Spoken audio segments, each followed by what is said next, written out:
Abathandi bomhlabathi kanye nemfuyo bahlanganisa amakhanda bezohabilisana ngamangwevu nezaqheqhe kwezolimo.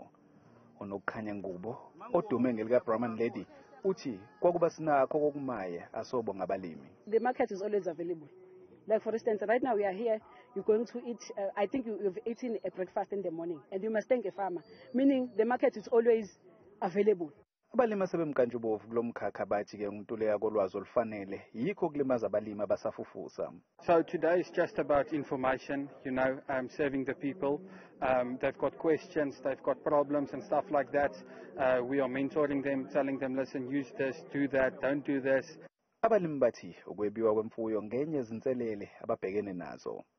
Ukwalahleka kwemfuyo nathi kuyasimangaza kodwa thina njengensingizelo ne-security sinawo indlela efana nama-tracker and device yokwazi ukuthi kutholakale inkomo ngokushesha ukuthi ngakuphi nokunye ukuze ngoba abantu befuya nje bafuyela ubala bafuyela amasela. Babonga bayanconcoza-ke bathi le mbizo bebeyidinga. Siyajabula kakhulu ngethuba njengaleli amathuba njena wandile. Siyafunda kakhulu abanye abalimi asebevelele ngoba thina siyabalimi abancane abasafufusa sifundile kakhulu kubo. Uhulumeni uthi libuyisa ithemba isasa selikhonjiswa intsha kwezolimo. We see the youth, both females and males, who are keen farmers, who are involved in farming in one way or another.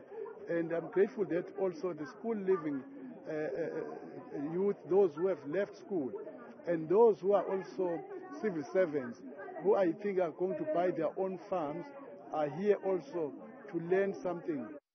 Abahleli bathi lesi bekusayisiqalo nje ziningi ezinye izimbizo esisazobanjwa esifundazweni ukwelekelela abalimi abasafufusa.